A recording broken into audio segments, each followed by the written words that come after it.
Yesu ashimwe cyane. Nashaka muduze ibiganza mwese turamukanye mu izina rya Yesu. Haleluya. Haleluya.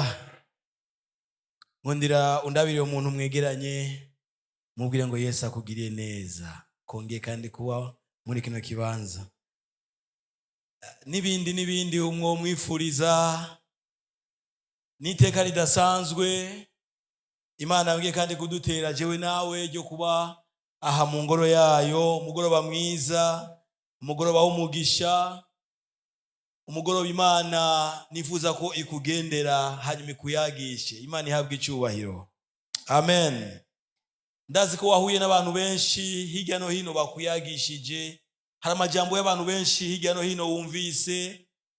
Kumbure harayakuguye neza, hari amajambo atakuguye neza, ariko ndifuza ko uyu munsi Imana ikuyagisha muno muhingamo.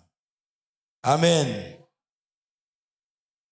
Bandanye ndabipfuriza rero kurangiza umwaka amahoro mu izina rya Yesu. Amen. Turi mu bihe bitoroshe aho tuguma twumva amakuru atari meza y'abacu barengana, ariko ni igihe cyiza cyo gusenga Imana kugira ngo Imana itugire neza, noneho ibane natwe iduhe kurangiza uyu mwaka amahoro, kandi Imana izobigukorera vyizere. Haleluya. Ku munsi wa gatanu w'indwi iheze twaratanguye ikigwa kidasanzwe aho twaboneye cyangwa two turigira hamwe ikigwa kivuga ngo ibikorwa nivyo biserura urukundo. Ibikorwa nivyo biserura urukundo. Twabanje kurabira hamwe ubwoko bune bw'urukundo. Urukundo rwa mbere agape, urukundo rwa kabiri phileo, urukundo rwa gatatu storge, urukundo rwa kane eros. Imana ishimwe cyane. Abo twari kumwe twarabonye ubwo rukundo cyangwa izo nkundo, ubwo bwoko bwazo ingene zitandukanye, ingene izo nkundo zitandukanye. Yamara hari urukundo rugira kane, uru rwitwa eros. Urukundo abantu benshi bakunda gukoresha, urukundo abantu benshi cyane cyane bagomba gufatira ku bintu vy'ibigumbagumba vy'umubiri, canke gukoresha ivyo no kwita ibinyoma canke ububeshi mu rukundo, aho ushobora gusanga abantu benshi barukoresha. Uru rukundo rugira kane rushingiye ku vy'umubiri. Uru rukundo ni mpanguhe. Narabivuze, hariho abantu benshi muriko muragwa mu masanganya, muriko muragwa mu bibazo no mu ngorane kubera uru rukundo. Umuhungu akakubwira ngo nakupenda sana dada, akabikubwira mu Gifaransa no mu Kirundi no mu Cyongereza, agaheba akabikura mu majambo akabishira mu ndirimbo. Hari abahungu ngaho bazi kuresha, atangiye kuririmba indimbo z'urukundo wava wiyumva ati uyu ndo mutu muzima, ariko kumbe ariko arakubesha. Aba rero bakoresha urukundo eros, mpanguhe. Ukamubwira ibibazo vyawe, ndashaka ikamba mbiri, ndashaka amavuta, ndashaka. Ubuho tugeze mu mpera z'umwaka aho ushobora gusanga uri kurabwira umufiance wawe canke umuhungu amabezo yawe yose, amamodere yose uzoshonesha ukayamuha. Ubuhoho ni hatari. Abatayeri nibaza ko batazova baronka n'amasoko cyane. Ubu mubibona ku mastati ugaca umurugikira ngo indo nimependa, ariko indo nimependa arayiguha, ariko bukeye agaca kugira ngo na mimi nionyeshe kama unanipenda. Ubwo ni urukundo rw'amashetani. Imana tubabare cyane. Amen. Amen. Ubwo ni urukundo rw'amashetani. Ugo sigo uzomenya ko atarigo aguteye inda, acha kubira ngo siyo mimi. kandi mugisambana yakubwira ngo nta mukobwa mwiza nkawe.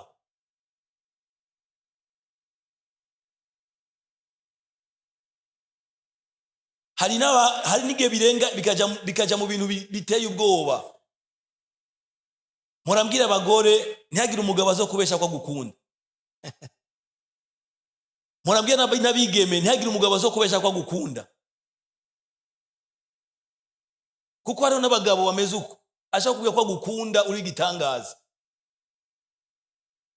Ugatanga kuvuga ngo umugabo wanje ngo ntambwira ko nkunda, ngo ntambwira ko mberewe. Ivyo gusa uhuye n'umuescrongaho w'umucrazy mu rukundo, ariko avuga ngo unapendeza, uri jipagara muzuri, ugaca wumva kumengo yo. Hari abagore bameze uko, umubwiye uko aca abona kumengo yo ni Yesu Kristo ankunda. Kumbe unaendana mai, uragiye.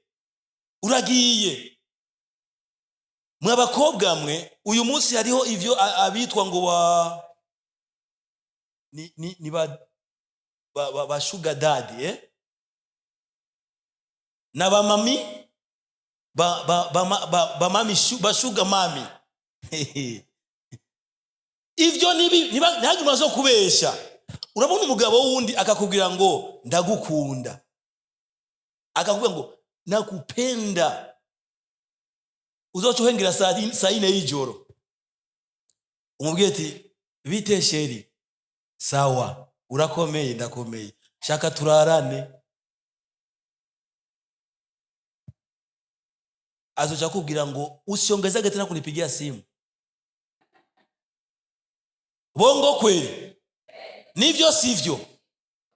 Sasa urumva aguhaye lift, urumva araguhaye lift agushikanye kwishure, urumva akuguriye agatelefone, agaca kwereka ko ari gitangaza cy'umugabo, agukunda vy'igitangaza, amadepasi ya papa wawe yose wo muhaye asigaye yikoreye, ariko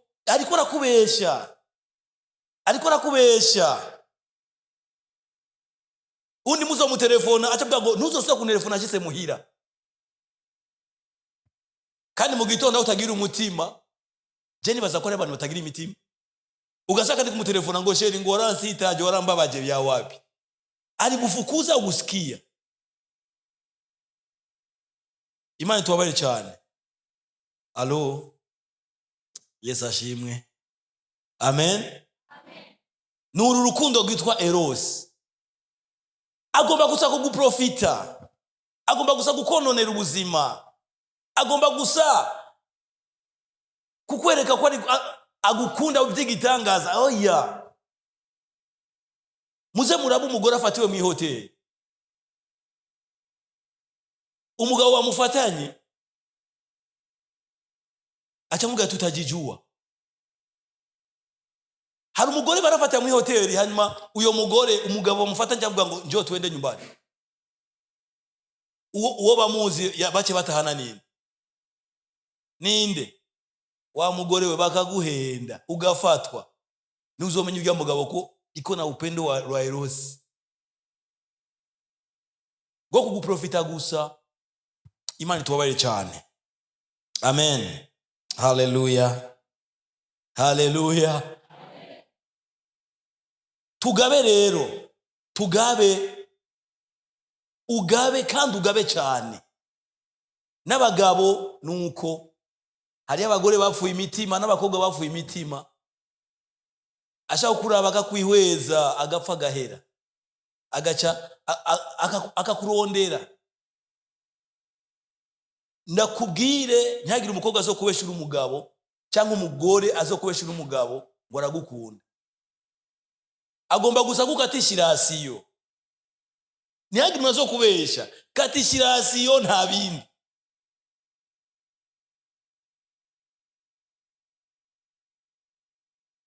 Hanyuma wamara kwikatisha, umugore watangiye kumera amaherehere mu maso, yonza asigaye gukya, ugatavuga ngo ni mubaya. Leta rasio, leta izonjege na kuku madami ya dame. Yesu ashimwe cyane. Hallelujah. Hallelujah. Umunsi umugore yambwiye ngo ndagukunda shedi, urasuma. Bwana Yesu asifiwe sana. Amen. tuko turavuga kuri ijambo rivuga ngo ibikorwa nivyo biserura urukundo, ariko ni kugaba.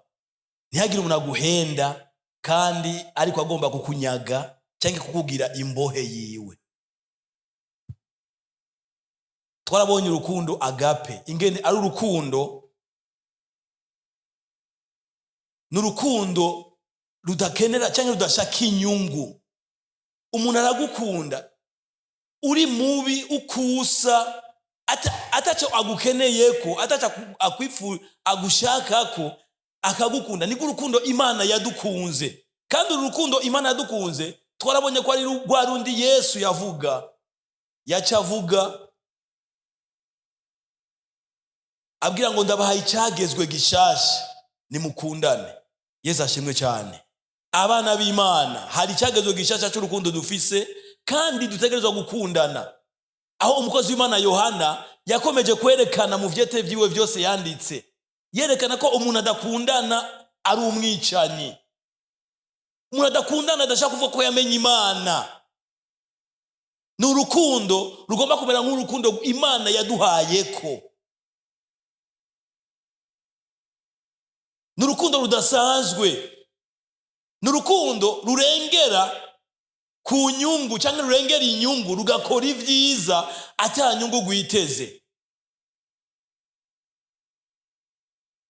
Apana wa wundi agukorera ibintu, nimba yakuriha ishure, iryo shuri ukariheza, ukazamva ariko aridoga ngo nije namuriha ishure, ngo ariko ngo no kundamutsa nakindamutsa. Oya, warabikoze, Imana izoguhemba. Yesu ashimwe cyane. Haleluya, amen.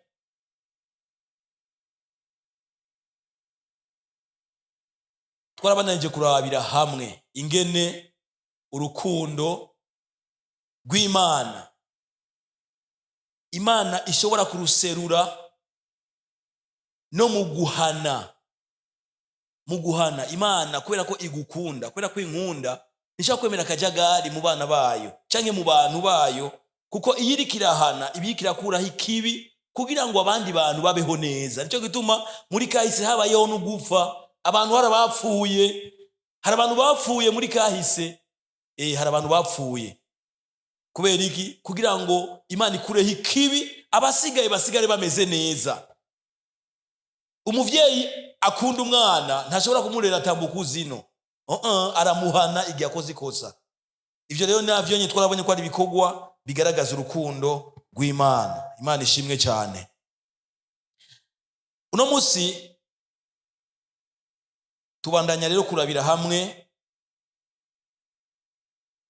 urukundo ruserugwa no kwitanga. Nibikorwa nyene, yamara tugomba kuzuba bigena Imana yaseruye urukundo rwayo mu kwitanga.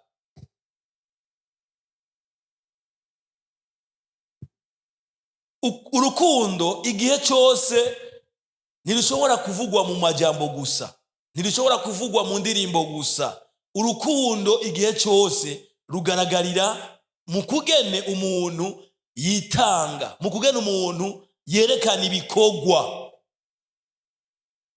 Iki rero ni ikintu Imana yakoze kandi kidasanzwe, ni ikintu Imana yakoze kandi gikomeye.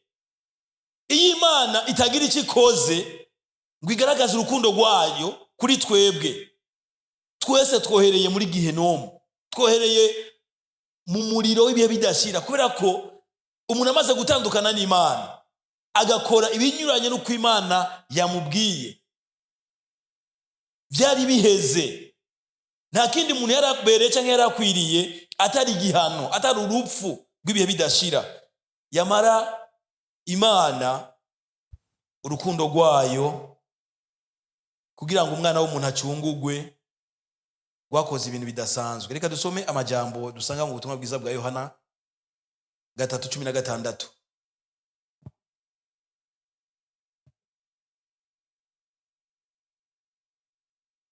Ubutumwa bwiza bwa Yohana 3:16.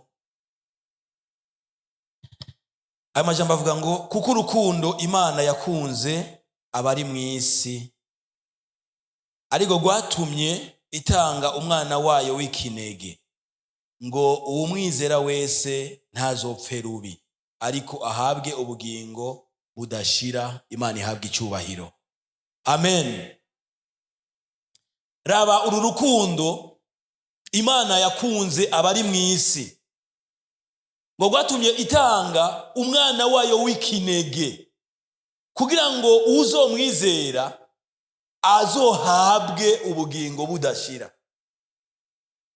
Ndiko ndasoma aya majambo n'amajambo tumenyereye twese, n'amajambo mbere muri Sunday school bigisha, abigisha b'abana barayigisha abana kuyafata ku mutwe, kandi twese ngandazi ko tuyazi neza mu mutwe. Umuntu avuze Yohana ubutumwa bwiza igice cya 3:16, wewe uca ubisoma ubwo nyene bica biza. Ariko nagomba ndakubwire ko iri jambo ari jambo rikomeye, kandi mu Isezerano rishasha n'umurongo udasanzwe mbere witwa mukuru. Imana igikintu yakoze ngaha, hari igihe tukivuga gusa mu majambo, cyangwa tukakivuga nkaho umengo ni ikintu coroshe, umengo ni ikintu gisanzwe. Ariko nabagomba ndababwire, Imana nukuvuga ngo yatanze ikintu cyayo gihambaye cy'agaciro gusumba ibindi byose Imana yari ifise. Yesu ashimwe cyane. Amen. Imana yatanze ikintu gikomeye, ikintu gihambaye cy'agaciro gisumba ibindi bintu byose yari ifise.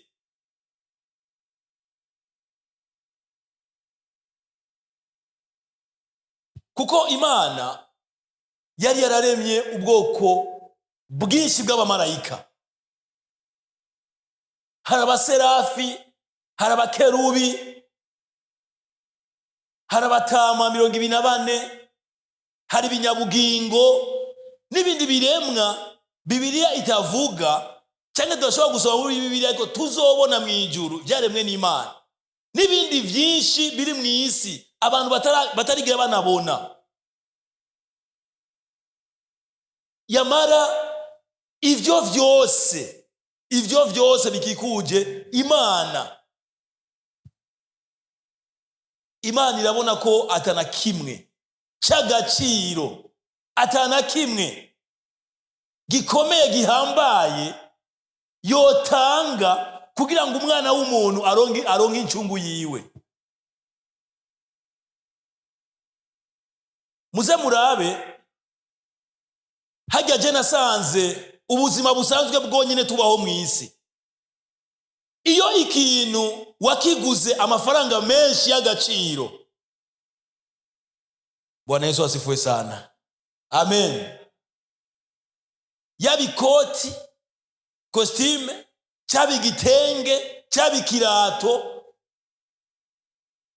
cyabikintu cyose uzi neza ko waguze uburyo bwinshi, ukikokora, uzurabe ingene ukibungabunga, uzurabe ingene ugifata, uzurabe ingene ukizigama, uzurabe ingene ukibika, uzurabe ingene umutima wawe ariho wama. Yesu ashimwe cyane. Amen. Umutima niho wama. Hari umuntu agura impuzu y'agaciro kubera ku gaciro ifise, ugasanga ayambaye rimwe azasubira kuyisohora haheze nk'imyaka 3. Nivyo sivyo? Hari umuntu agura ikintu cy'agaciro kugezaho akirinda ibidasanzwe. Ibi nivyo vyabaye ku Mana.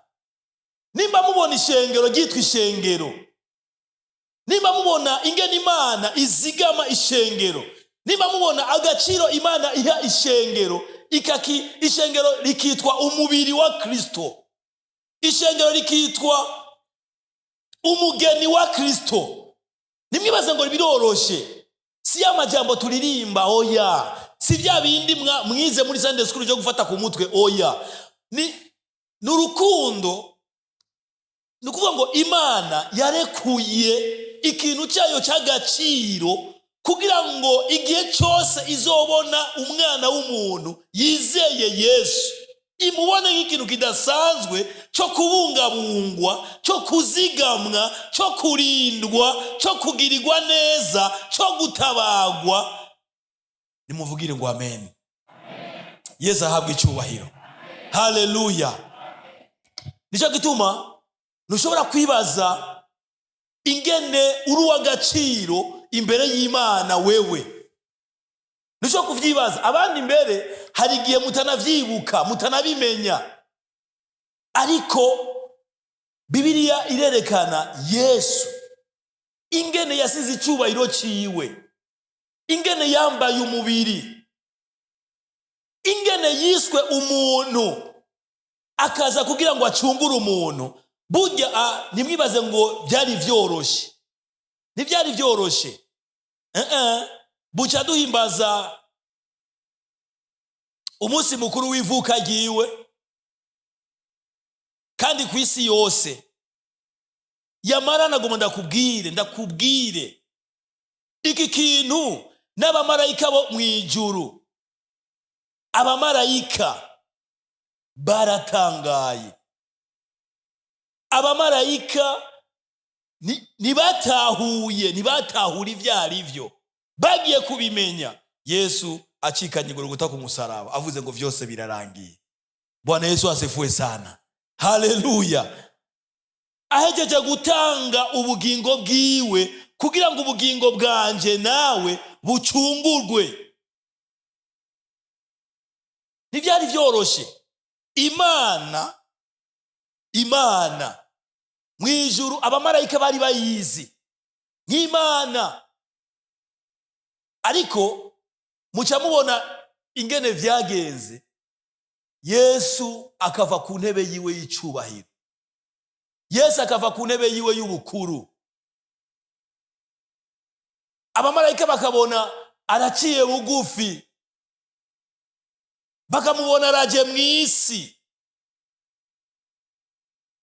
Kandi mwibuke ko umumarayika Gabrieli yaje kuri Mariya akamubwira ati ugiriwe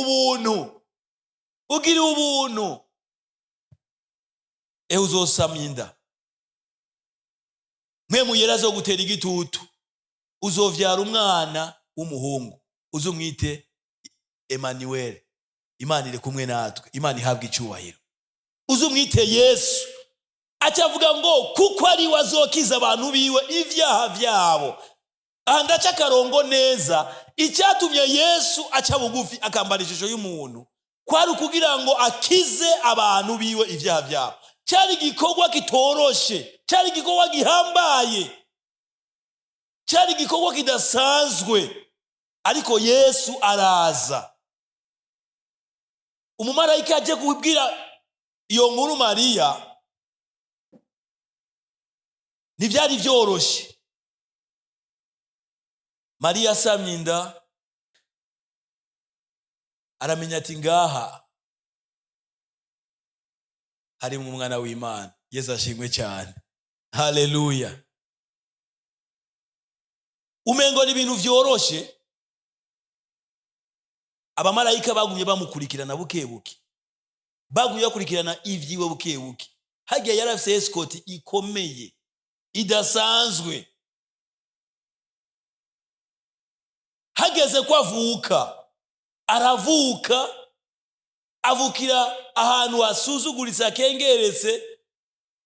Ariko ivyo vyose vyari bikorwa agomba gukora yicishije bugufi kugira ngo noneho umwana w'umuntu aronke agakiza, aronke gucungurwa. Imana ihabwe icyubahiro.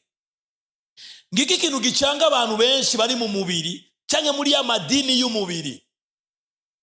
Bavuga ati gute Imana, gute Imana yo kwambara umubiri mukavuga ko Yesu ari Imana? Gute? Biza gute? Ivyo bintu bishoboka gute? Imana ikarya, Imana igasonza, ikanywa amazi, Imana ikaruha. Ivyo vyose ni ibintu vyagiye biraranga Yesu ari mw'isi. yamara nagomba ndakubwire, Yesu iyo ataza muri ubwo buryo ntiyari kuducungura. Yaje kugira ngo amenye neza, atahure neza, abone, abe mu buzima bwa bundi umwana w'umuntu abamwo, bwa bundi ubamwo. Burya uvuze ngo ndashonje, Yesu yarashonje, kandi iyo umubwiye ati mwami Yesu mpa ivyo kurya, haleluya. Imana rero yatanze ikintu gikomeye cy'agaciro gusumba ibindi byose, kandi iki kintu ni ikintu kidasanzwe kandi ikintu gikomeye. Uyu mutima turawubona muri Aburahamu. Muri Aburahamu niyo tubona uyu mutima w'Imana. Usomye Itanguriro 22 kuva ku murongo wa mbere kumanuka, urabona ingene Imana yagejeje Aburahamu ikamubwira ati ndakeneye ume umwana wawe w'ikinege Isaka uje mu gihugu cy'Imoriya, aho je nzokwereka, kugira ngo umumeko ikimazi, umutange gw'ikimazi. Aya majambo wowe uri kurayasoma wo kwibaza ngo ni ibintu vyoroshe cyangwa ni ibintu bisanzwe. Aburahamu Bibiliya naho itwereka ko yigeze avuga ngo Mana ngone ko ari kamwe gusa, Mana none ko atakandi mfise. Oya, kandi usomye ubona ngo kubera Aburahamu yizeye Imana yabimuharuye ko nk'ukugororoka. Imana ihabwa icyubahiro, amen. Aburahamu yari yerekanye ingene afise umutima ukuza Imana, ushobora kurekura ugakora icyo Imana igomba ko ukora. Aburahamu yarakunda Imana, kuko nimba Isaka yari yamuronse, murazi ko Aburahamu yaronse Isaka afise imyaka 100, nta vyizigiro yaragifise. Amaze kumuronka yaramenye ko ari Imana imumuhaye, ariko kandi iyo Imana imumuhaye nyene niyirikira musaba ngo mumpe. Aravuga ati ko ari wamumpaye nanje ndamuguha. Yesu ashimwe cyane, amen. Yaratekeye inkwi, aratekera imbugita, yikoreza inkwi. Isaka n'abakozi baragenda, ariko kandi Imana ishimwe yagombira be Aburahamu ko ayikunda gusa. Haleluya, amen. Burya igikorwa jewe nawe nkora kigaragaza urukundo nkunda Imana, ni kugira gusa Imana irabe ko tuyikunda, nayo ubundi byose ni vyayo, vyose ni vyayo. Hari ingene iyo tuhagaze ngaha dushinga intaye tukavuga ivyiza Imana yadukoreye, ukavuga ivyiza Imana yagukoreye, ukavuga aho Imana yagukuye, bijya ntidukiye kubivuga ku majambo gusa, ahubwo ukwiye kugaruka ukamenya ko nimba ivyo vyose uri kuravuga Imana yagukoreye, yaguhaye, ishobora kukubwira ati bizane ubingaragarize ko nkunda, ukwiye kubikora ukagaragariza Imana kuyikunda. Imana ihabwa icyubahiro, amen.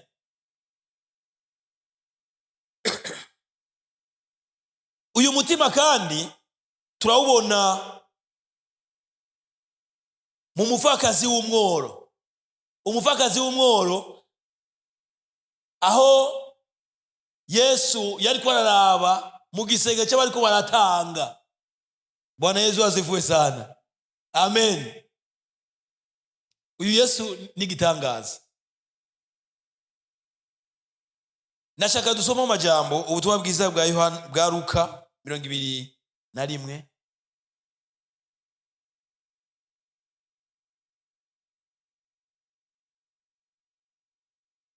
Tuwabuza bwa Luka 21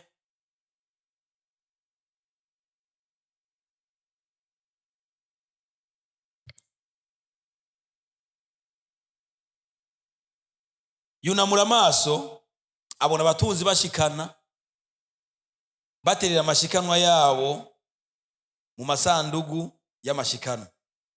Abona umupfakazi w'umworo atereramwo amasenge abiri.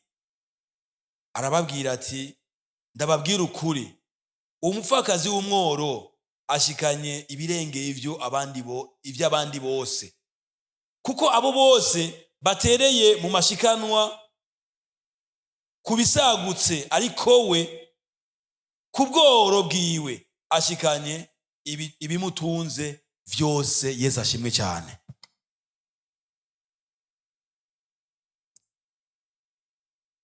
Uyu mworo w'umupfakazi yarabonye abandi bariko baratanga,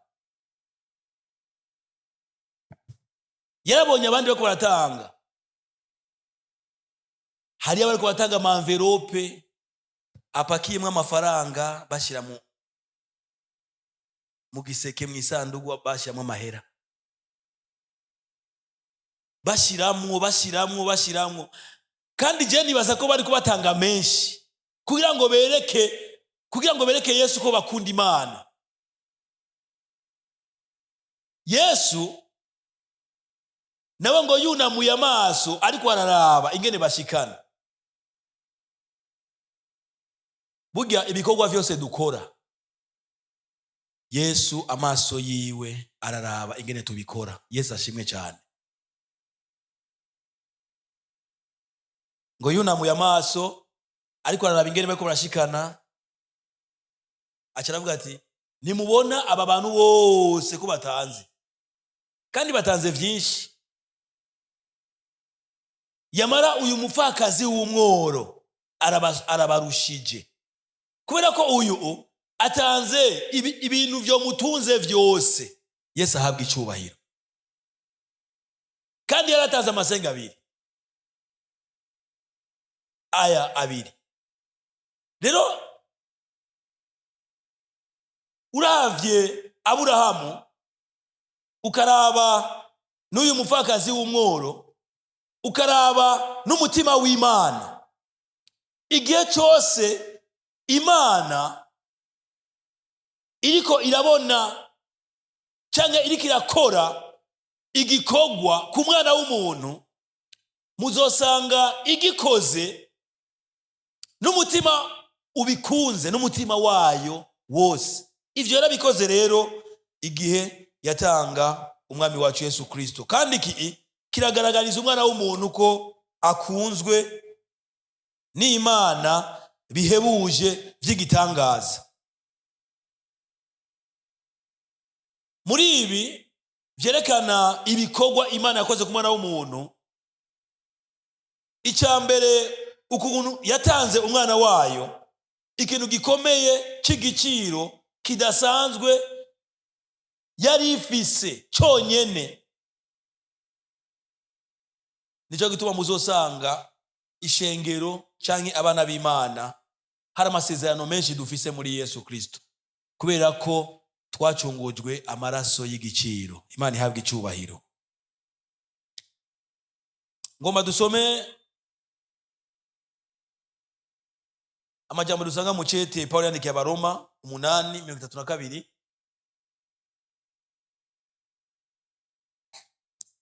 Abaroma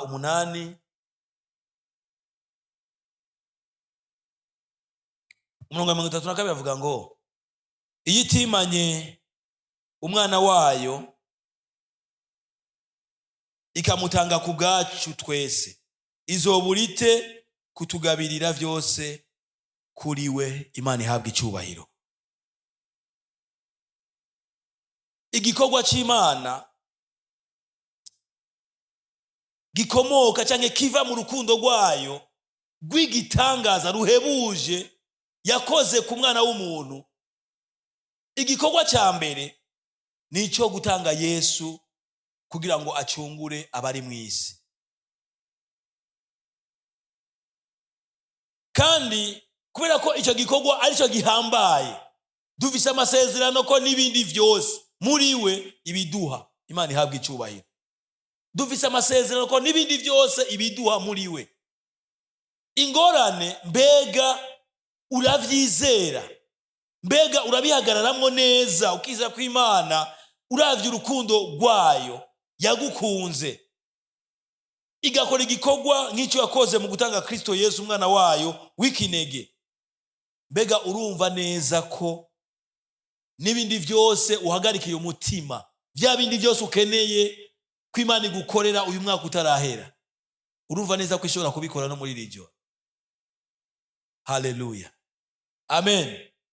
Bya bindi byose wasengeye kuva mu kwa mbere utarabona, ishobora kubikora umwaka utarahera, kubera ko hari igikorwa yakoze muri Kristo Yesu, hari igikorwa yakoze ku buzima bwanje n'ubwawe gihambaye, kandi cyari gihambaye gusumba ibindi byose. Kwari ukuducungura, kwari ukudukura mu ibohero, kwari ukudukura mu buja bw'icyaha, mu bwami bwa Satani, ikatwimurira mu bwami bwayo bw'umwana wayo ikunda. Imana ihabwe icyubahiro, amen.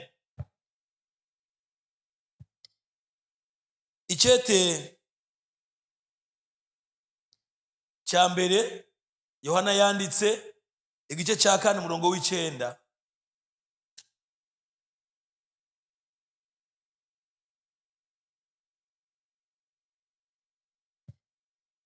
Aya majambo avuga ngo iki nico cyaseruye urukundo rw'Imana muri twebwe, nuko Imana yarungitse umwana wayo w'ikinege mu isi kugira ngo duheshwe ubugingo nawe. Imana ihabwe icyubahiro.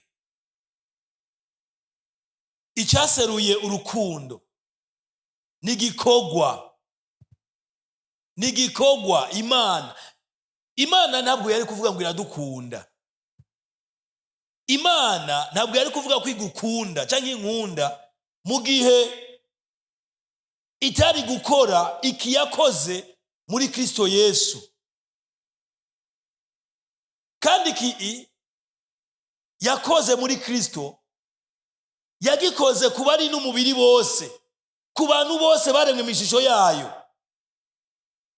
Abantu ntibazoja mu kiyaga cyaka umuriro cyangwa ntibazotsindwa n'urubanza kubera ko ari abanyabyaha, oya, ariko bazotsindwa n'urubanza kubera ko banse kwizera uyu mwami Yesu Imana yatanze mu isi kugira ngo tumwizere nawe aduhe ubugingo budashira. Yesu rero niwe yaseruye urukundo Imana ikunda abari mu isi. Yarabiseruye, nico gituma nimba dufise indirimbo muri twe, nimba dufise amashimwe muri twe, nuko Yesu yaseruye urukundo rw'Imana muri twebwe. Uyu munsi dufise amasezerano yo kuzobana n'Imana. Haleluya. Ikindi cya kabiri ni imbabazi. Icete Paulo yandikiye Abaroma, igice cya 5 umurongo w'8, ayo majambo avuga gutya: ariko Imana yatweretse urukundo rwayo idukunda kuko Kristo yadupfiriye tukiri abanyabyaha. Imana ihabwe icyubahiro. Imana yatweretse, ni rwa rukundo nyene Imana yeretse abanyabyaha. Wava wiyumvira ngo jewe ngo narakijijwe kubw'ibikorwa kanaka. Hari n'abantu batazi akamaro k'igikorwa Yesu yakoze cyo gucungura umwana w'umuntu arinze kumufira ku musaraba igorogota. Hariho n'abantu benshi cyane ibi batabihamvya, bigisha abantu ko umuntu azoja mu ijuru cyangwa yemerwa n'Imana ariko atanze ibigira 10, ariko atanze amashikanwa menshi, ariko akoze ibikorwa bibwirijwe n'ivyagezwe. Ariko sivyo. Urukundo rw'Imana rwerekanywe ku munyavyaha ari mubi, rurondera umuntu ari mubi, ruhamagara umuntu ari mubi, kandi uwitavye wese yaracitse umwana w'Imana. Haleluya. Imana rero igikorwa yakoze muri Kristo nico cerekana, nico kitugaragariza ko Imana idukunda. Imbabazi itugirira, imbabazi itugirira. Namahunda kubwira abantu, nimba ushobora kubona isaha ikuranywe n'iyindi, umunota ugakuranwa n'uwundi, umwaka ugakuranwa n'uwundi, tugomba turengane 2025, twinjire mu mwaka mushasha. Niwaza kwiraba, niwaza kwisuzuma, uzosanga imbabazi arizo zakuzigamye. Haleluya, haleluya. Uzosanga imbabazi arizo zakurinze. Izo nazo nizikomoka mu kindi, ni mu gikorwa Yesu yakoze. Imbabazi z'Imana zirakurinda, zirakuzigama, zirakuzitirira, zamana natwe ku murango no mwijoro. Ubundi bwo ntibibaze ngo hari igikorwa na kimwe wokora. Oya, imbabazi z'Imana. Muri ibi bikorwa Imana ikora vyerekana urukundo rwayo, turabona ingene Imana itwumvira, ingene Imana ikumvira, ingene yumvira abantu bayo, kandi n'ingene ibarinda. Ni vy'igitangaza, nibigaragaza urukundo rwayo. Nagomba nsome icete Paulo yandika Abifilipi 4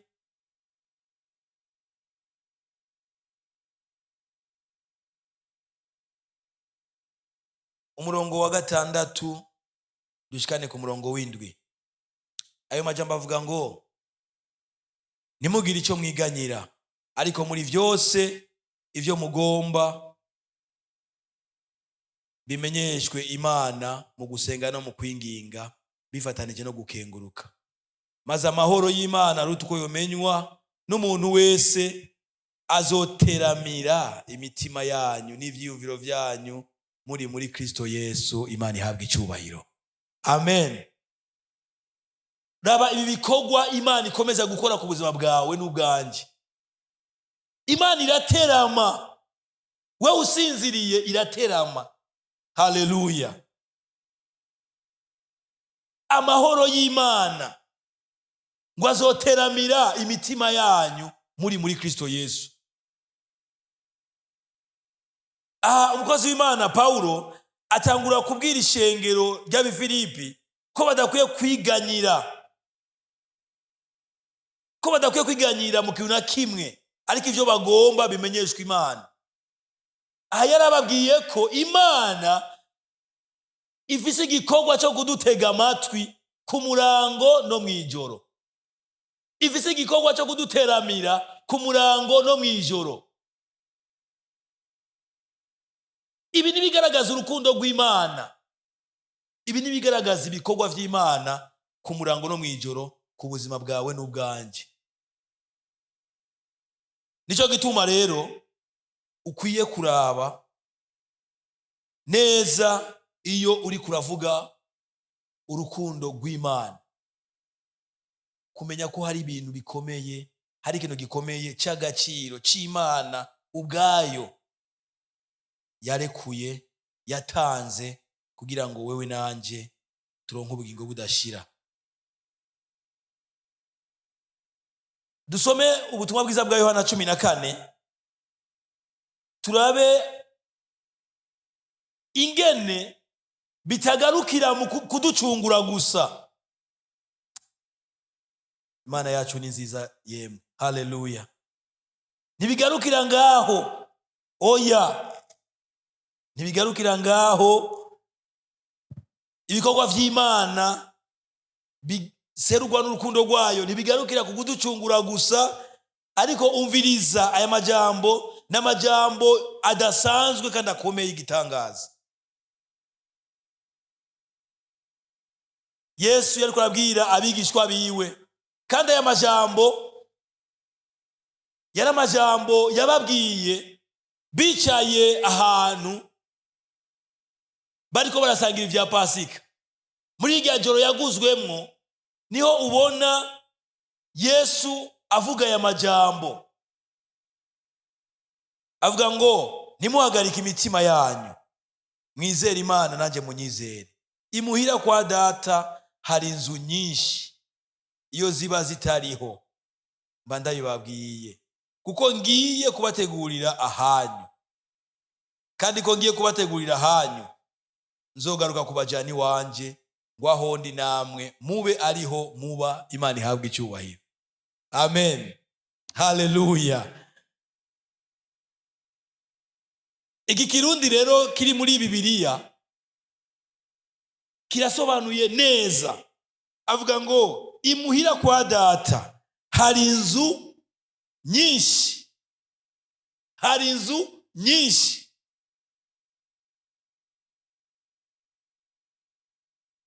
Iyo ziba zitariho mba ndabibabwiye, kuko ngiye kubategurira ahanyu.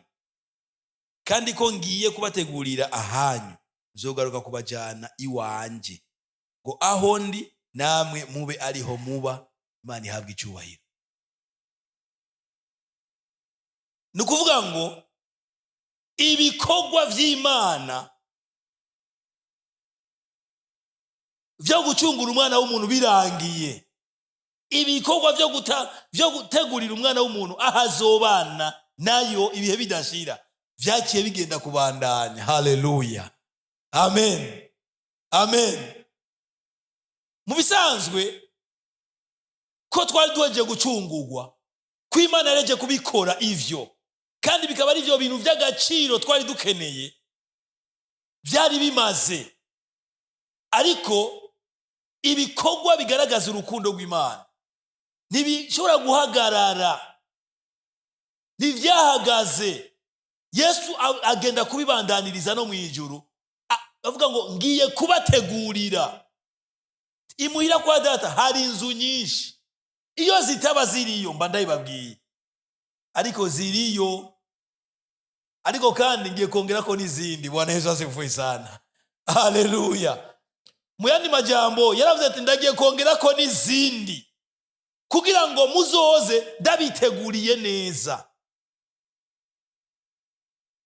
Bwira umuntu mwicaranye ati Yesu arakwiteguriye di. Haleluya. Haleluya. Haleluya. Uyu munsi ndashobora kubona canke kumva abakristo mwidodomba, abakristo mwidoga. Jewe mba mu nzu muri chambre na salo, nta nisimigira. Abandi bo barahiriwe, bafise izifise izigerekeranye. Sivyo? Sivyo? Abakristo hari abari muri ubwo buzima. Je mba mu nzu ni vumbi gusa, nta nagasima kariyo. Mba muri chambrette, sinzi njyama ku kirago, sinzi njyama sinzi. Ariko umviriza, ivyo vyose ndakunda kubwire ngo hari igihe bizohera, hari igihe bizovaho, hari igihe tuzoshika mu mazu twese ata muntu umwe yayubatse, ariko Kristo ari we umwenjeniyere wayo. Haleluya. Haleluya. Reka ndababwire, uyu munsi yabinzu nziza canke mbi muri iki gisagara cya Bujumbura, hari abaryama batifutse. Nivyo sivyo? Kubera ubushuhe nashake abe yarayidugije hejuru. Hari igihe hashuha umuntu akarara atifutse. Sasa wewe ni muri chambre na salo canke muri chambrette, hari igihe wifuka. Yesu ashimwe cyane. Amen. Ibi bintu rero vyose bizokugwaho, ibintu vyose bizovaho, aho twese igikorwa Yesu agumako n'uyu munsi ariko arategura aho uzoba. Kandi bene data, iyo tuba abandi twari kuvuga ngo Yesu urakaza. Yesu ashimwe cyane. Amen. twavuga ngo Yesu urakaza. Kandi nimba hari ibintu bituruhije, nimba hari ibintu bitugoye bitubuza amahoro, bituma tudasinzira handi bigakwega imitima kuri bamwe, amavesi, ningene duhangayika, imitwe yacu ikaruha, tugahangayika. Ariko ngo ndakubwire ngo Yesu yaragiye kubandanya ibikorwa byo kudutegurira aho tuzoruhukira. Amavesi, amadiabeti, abagwaye imitima, tuzoshika hariya hanyuma turuhuke. Nimuvugire ngo amina kama haiko bwivu. Haleluya. Nimuvugire ngo amina n'amatari ubwivu. Bizoba biryoshe, bizoba bibereye. Uno munsi hari abantu akubwira ngo je ngo twokwicarana nawe, akakuraba ngo je twokwicarana nawe.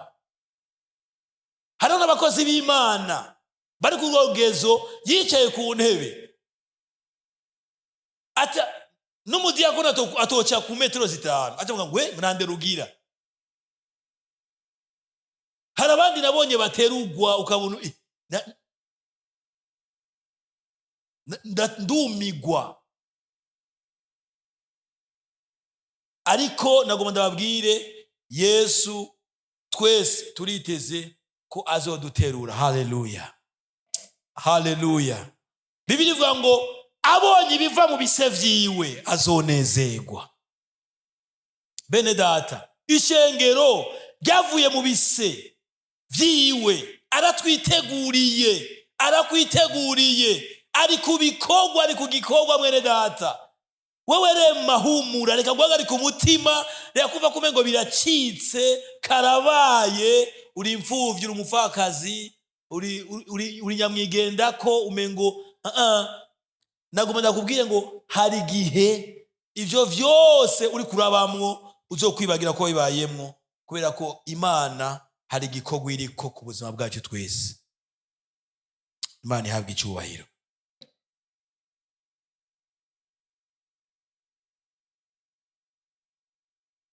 Ngomba rero ubimenye Imana y'urukundo n'ibikorwa vyayo vy'urukundo idukorera ku murango no mwijoro. Hari jambo riri mu butumwa bwiza bwa Yohana igice cya 5. Yesu yabwiye abafarisayo igihe yaragejeje gukiza ujya muntu yari amaze imyaka 38 agwariye ku idengeri Betesida. Agiye baramubajije ati ninde yagukijije? Nta wenzi. Ariko ikindi gihuye na Yesu ambwa ati ntusuye ko ivyaha. Acagenda kubabwira ati wa wundi ni Yesu. Haleluya, haleluya. Harabo Yesu yakijije ntibamenye ko ari Yesu yabakijije. Hari ivyo Yesu akora, hari ivyo Yesu agukorera, ukibaza ngo ni papa na mama yabikoze, ukibaza ngo n'umugabo yabikoze, ariko urukundo rwayo niko rwabikoze. Haleluya. Amaze kumenya ko ari Yesu yabikoze, agarutse yarabwiye ati ni Yesu yabikoze. Barambwira ati baca baraza kuri Yesu. Yesu yabwiye ijambo rikomeye, yabwiye ngo data arakora nanje ndakora. Haleluya, haleluya. Data arakora, arakundana, nameze nkamwe. Mugomba ko umuntu apfa, arakundana. Data arakora nanje ndakora. Ngomba guhereza kuri iri jambo mwene data uneza amatwi muri kano kanya. Data arakora. Nimba ubona uvyutse mu gitondo aba yakoze. Nimba ubonye wiriwe aba yakoze. Nimba ubona ufunguye aba yakoze. Nimba ubona uhejeje umwaka data yarakoze. Mumumpera amashi.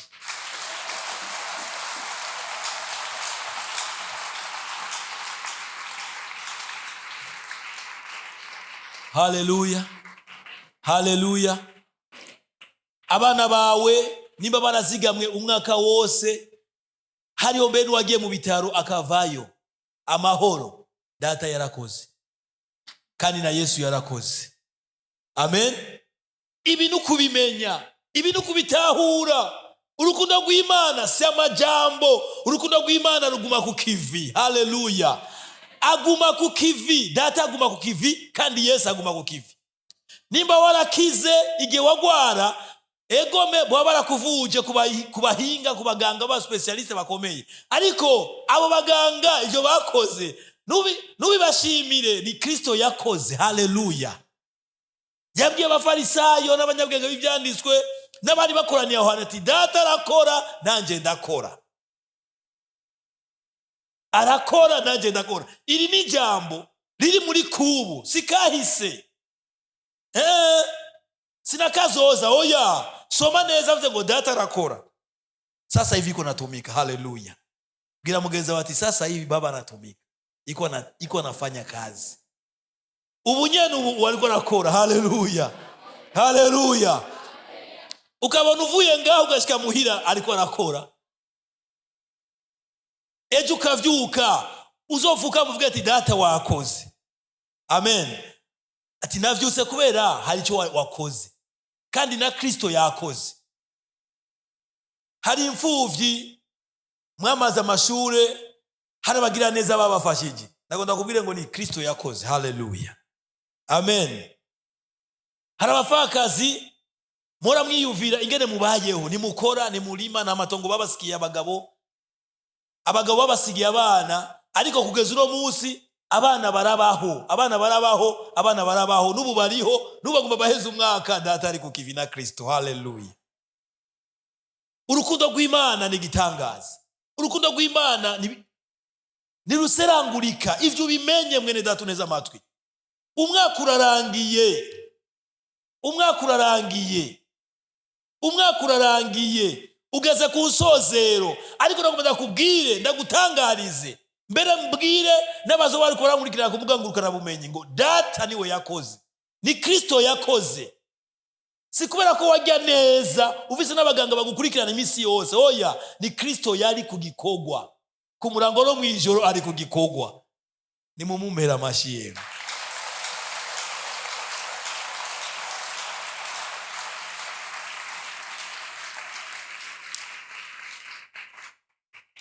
Imana ishimwe cyane. Imana ni gitangaza. Haragera igihe je nkumigwa. Nushaka kumbwira umuntu uyu munsi mu Burundi ariko arahembwa ibihumbi 300, afise umugore n'abana n'inzapanze, ariko kubera ko atari ayo mafaranga mutunze, ari igikorwa cya data na Kristo. Wanaweza sifue sana. No 31 Desemba tutarara naye hapa muvei, anapandisha mikono, anamusifu Baba. Haleluya, haleluya. Kandi umubajije yatunzwe n'ibiharage n'ubugari, inyama zari rengarenga yavanga mu biharage. Ibi ndiko ndabibabwira kubera hari igihe vyigeze kuntunga. Nagiye ugaye n'ibiharage kuva itariki 1 gushika 30, nacamera itariki 1 gushika 30. Ubwo buzima narabubayemo, ariko kubera ko data ari ku gikorwa. Haleluya. Data ari ku kivi, Kristo ari ku kivi. Mwene data ndakubwire ngo hari Imana iri ku kivi. Haleluya.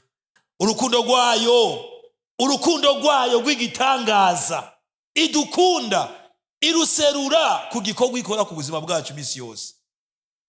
Hagarika kwidodomba, hagarika kwiganyira, hagarika kwiyumvira ngo karabaye. Yesu yabwiye abantu ati kirazira amashugwe yo ku misozi data arayambika. Inyoni nizigira amatongo, nizirima, nizibiba, ariko data arazigaburira. Ati mwebwe murabiruta cyane. Haleluya. Mwene data humura, we uraruta inyoni, we uraruta amashugwe. Nico gituma nigihe wagura cyagwa, bavuga ngo ni cyagwa za muzu wa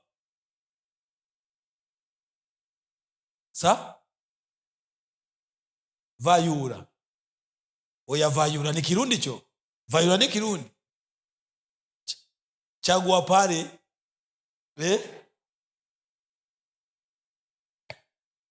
mama chagua, baba chagua.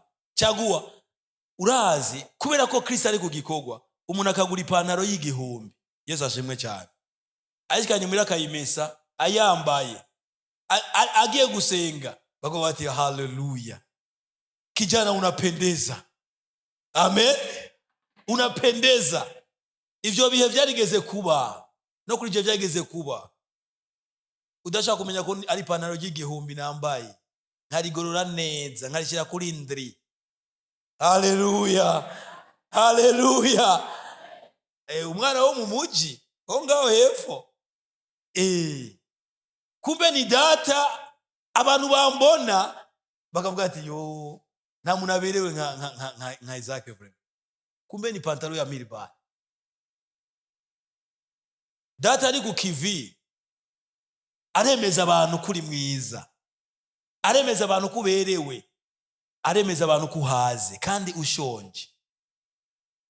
Data ari ku kivi aratuzigama. Muhaguruke abayivye bashiki hano, mufashe kuririmba indi bivuga ngo kandi kwikunda wa mwana wawe ni kwingundana bibereye narumwansi. Haguruka turirimbira Imana, dushima Imana. Uyibwire ati Imana ndagushimiye ko wabaye ku kivi kuva mu kwa mbere. Ubwire Imana ndagushimiye ko wagumye ku kivi Kristo kuva mu kwa mbere. Narari ibijumu, nari amateke, nariye ariko ndi muzima.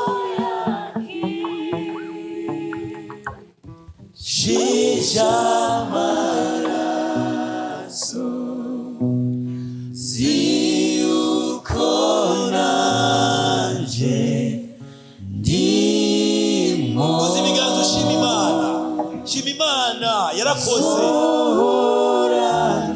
Duzi ibiganza ushima Imana.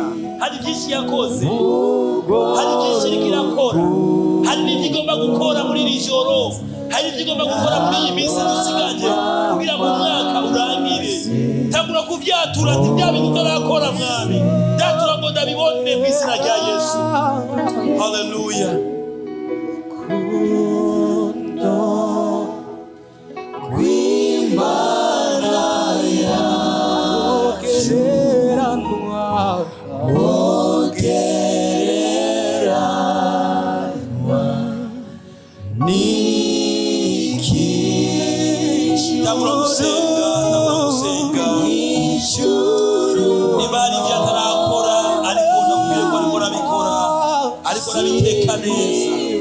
Ariko nabitegura neza, ariko nabitunganya neza kugira ngo